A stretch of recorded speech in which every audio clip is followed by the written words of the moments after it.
This episode is brought to you by Shopify. Upgrade your business with Shopify, home of the #1 checkout on the planet. Shop Pay boosts conversions up to 50%, meaning fewer carts going abandoned and more sales going cha-ching. So if you're into growing your business, get a commerce platform that's ready to sell wherever your customers are. Visit shopify.com to upgrade your selling today. So you've got a business, but what about a brand? The difference? More of you. Wix gives you the freedom to create your website, own your brand, and do it on your own, exactly how you envisioned it. Experience limitless customization. Boost your creativity and efficiency with AI tools for every part of your business journey.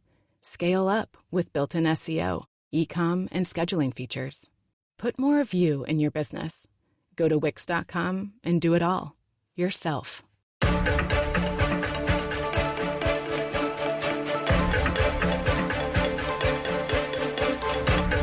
It's the Larry Kudlow Show. Free market prosperity starts here. Now, here's Larry Kudlow. So, we had a jobs report yesterday, and it came in a lot stronger than Wall Street economists were predicting. Came in about 100,000 stronger for the so-called non-farm payrolls.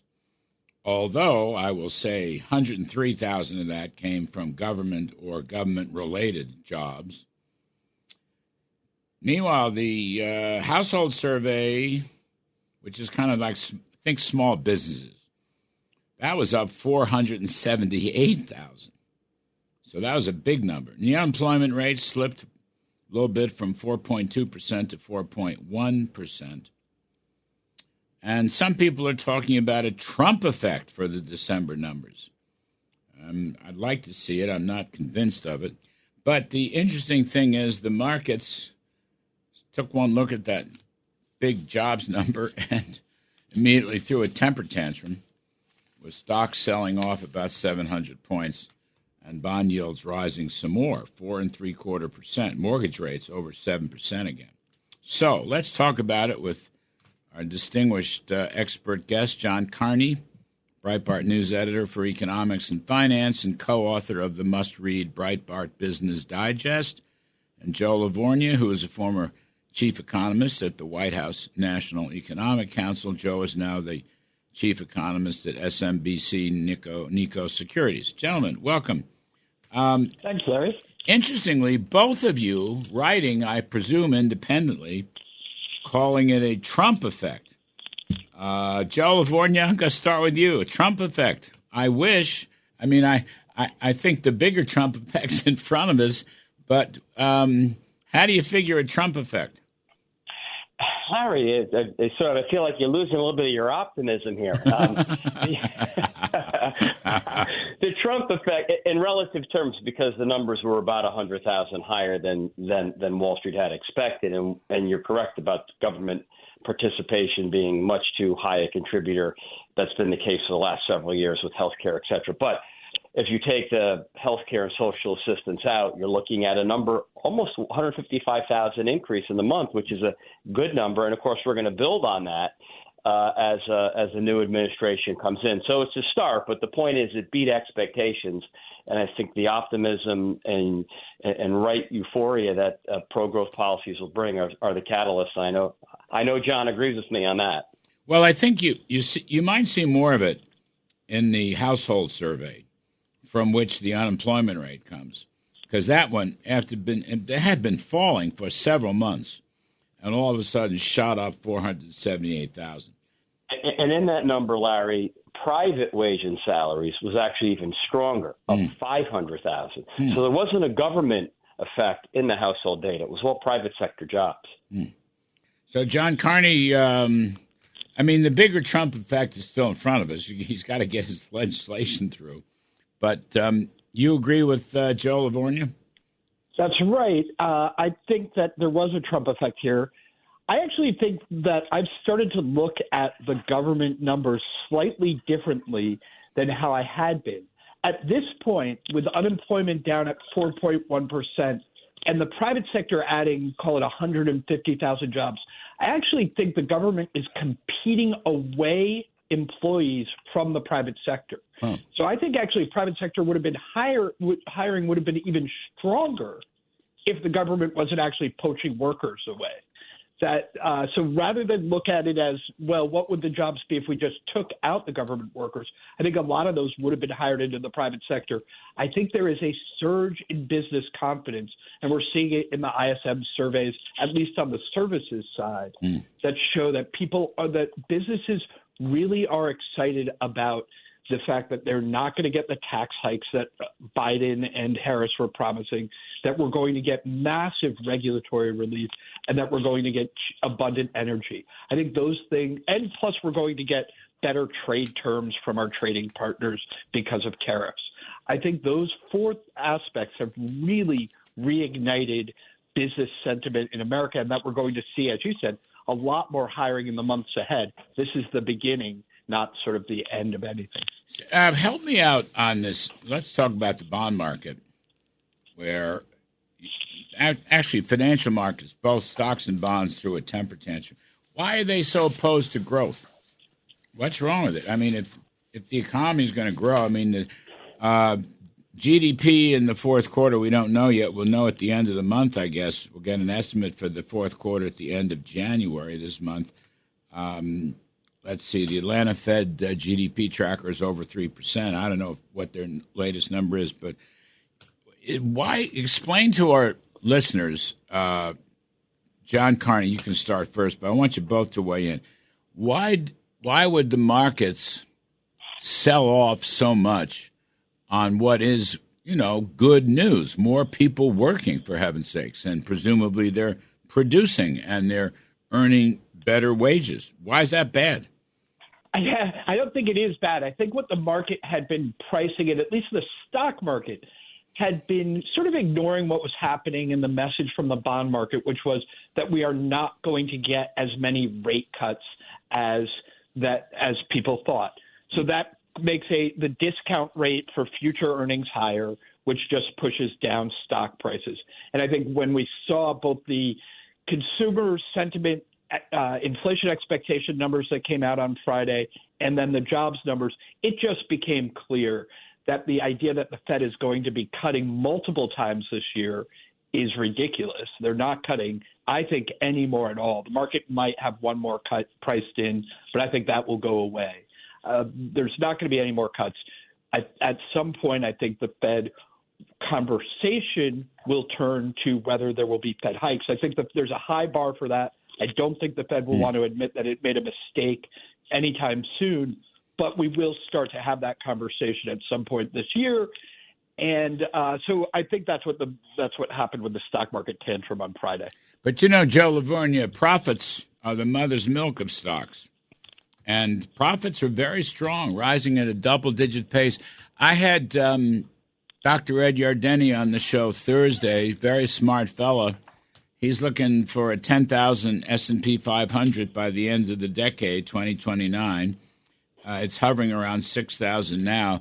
He has a profit estimate, ranging about, I think he said 16, 17, or 18% for the year ahead. And profits have been very ironically, profits helped by the Trump corporate tax cut years ago, even though Biden's trying to overturn it. Profits have been carrying the stock market, it seems to me, for the last 2 years. They have. I saw the segment, and Ed is optimistic on a lot of the things that we've been talking about and reasons for that optimism.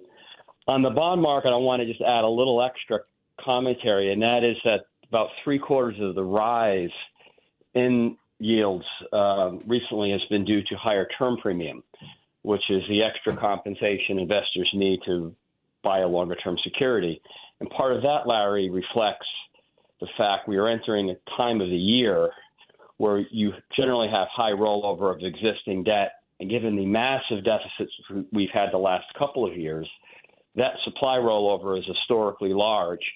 And because the administration shortened the average maturity of the bills, and because the current Treasury is undertaking extraordinary measures where they're lowering the repo facility at the Fed, and they're doing that because they have to raise bills because they're worried about the debt ceiling, that's taking liquidity out of the market. So what you have happening is, in some sense, at least in the bond market, a tightening in financial conditions And that, in turn, at least knee-jerk, has weighed a bit on stocks. But if the outlook for growth is as good this year as we expect, then there's no reason, as Ed was suggesting earlier in the week, that equities shouldn't continue to make much higher highs over time.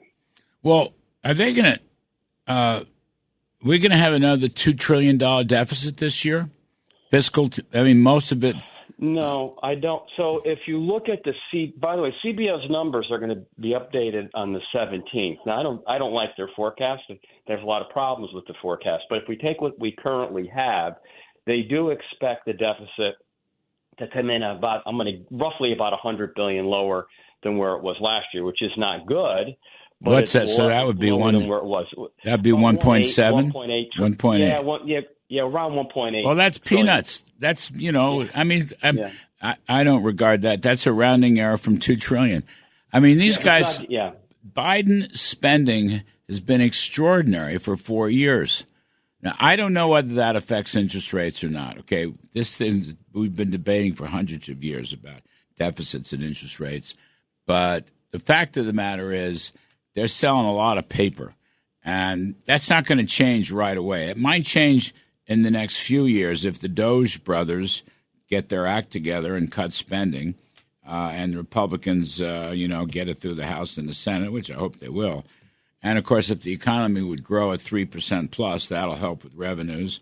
And, of course, we'll talk about tariffs in a little while, but there's a potential for $500 billion tariff revenues coming in, new revenues. But, some of this stuff's got to have – I don't think there's – wait, I have to take a break. Producers want me to get out. We'll take a break. You guys are going to come back because I don't think there's any confidence right now in the Federal Reserve or its chairman or really, for that matter, in the Biden administration, which continues to spend like a drunken sailor in the last waning days of their term. It's just insane what they're doing. Anyway, let's pause. John Carney, Breitbart News Editor, Breitbart Business Digest, Joe LaVorgna, Chief Economist at SMBC Nikko Securities. I'm Kudlow. Be right back. This is the Larry Kudlow Show. If you're a maintenance supervisor for a commercial property, you've had to deal with everything from leaky faucets to flickering light bulbs. But nothing's worse than that ancient boiler that's lived in the building since the day it was built, 50 years ago. It's enough to make anyone lose their cool. That's where Grainger comes in. With industrial-grade products and dependable fast delivery, Grainger can help with any challenge, from worn-out components to everyday necessities. Call, click Grainger.com, or just stop by. Grainger, for the ones who get it done.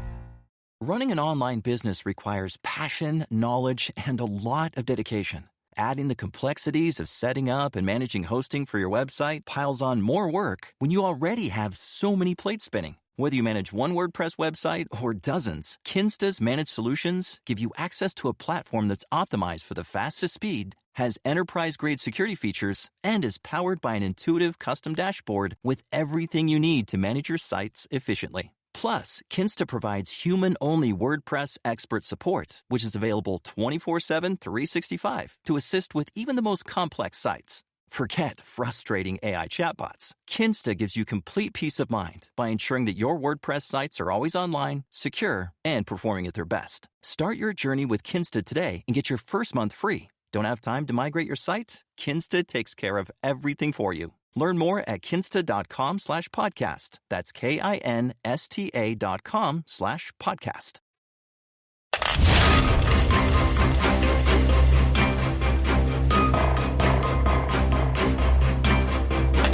Now, back to the Larry Kudlow Show. Talking economy.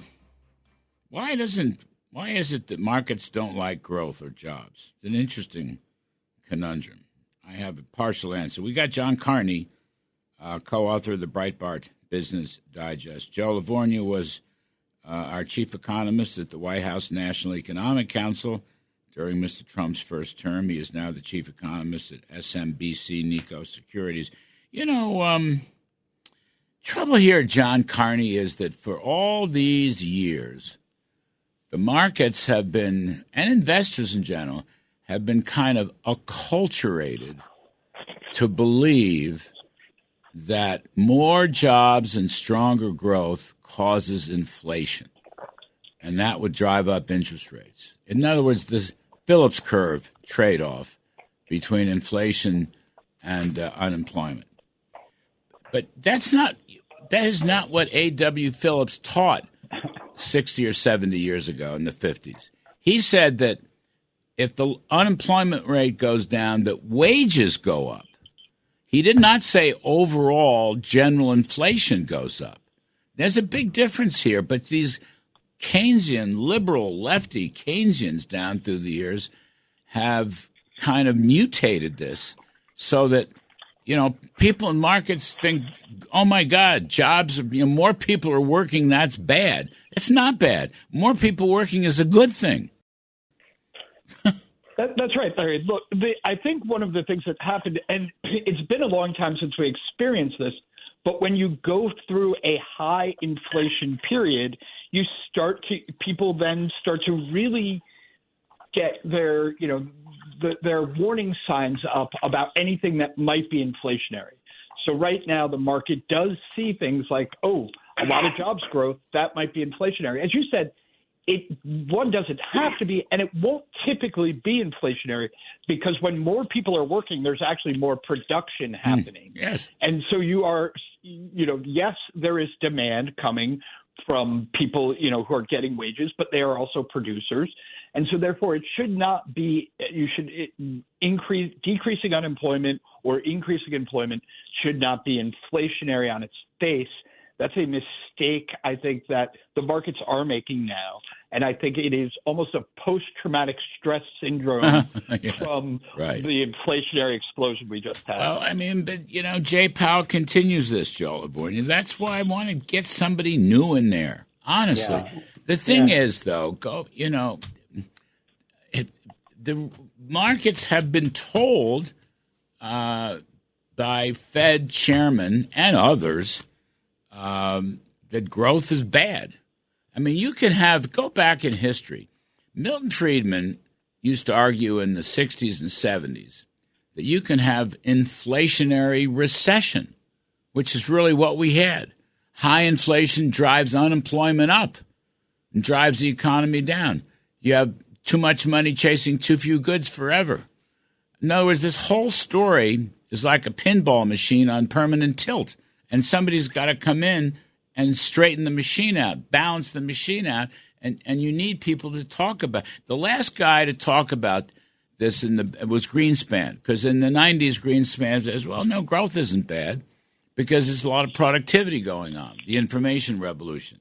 And by the way, you could say the same thing now, Joe. In other words, the Fed is saying all the wrong things. That's why I want to get rid of it. I want to change personnel. Yeah, you're right, Larry. But, go me back to Alan Greenspan. He also was the one that moved away from monetary aggregates. He de-emphasized the aggregates because he didn't believe velocity was stable, and they adopted a very speeded approach. Philosopher of forecasting king approach, where he was the man and everything became very discretionary. And during that time, the board staff, and this is an institutional problem at the Fed, became very, output gap focused, which is essentially driven by, the Keynesian demand side of the economy. And you're right that you need to really reform the entire institutional research apparatus at the Fed. But Greenspan kind of started it, and it certainly accelerated dramatically under Bernanke and got worse under Yellen. And Jay Powell, who's there, he was a governor for many years before he became the Fed chair. So he's part of that process, and the information he might be getting oftentimes is quite bad. And the Fed itself, I don't think, puts anywhere near as much emphasis on the real world. And what I mean by that is listening to businesses and what they're saying. Yeah. If it can't be modeled in one of these idiotic equations, then the Fed doesn't take it seriously. J.D. Vance was right during the campaign debate. The experts are wrong. All these PhDs at the Fed, they've been feeding us a line, and data don't, the actual real world numbers do not support their views. So look what the Fed has done. I guess we're going to be out of time. But the Feds, had the jumbo rate cut in September, and they cut in November, and they cut in December. They've dropped their funds rate target by 100 basis points, and there's a complete rebellion. Long-term interest rates have gone up over 100 basis points. All right, the bond market vigilantes have warned, stop. They ought to just stabilize the whole story and let tax cuts kick in and deregulation, and we'd have a wonderful economy. Anyway, Mr. Trump will hopefully do that. John Carney, Breitbart, thank you. Joe LaVorgna's SMBC Nico Securities, thanks. We're going to talk about some of these crazy legal issues coming up next.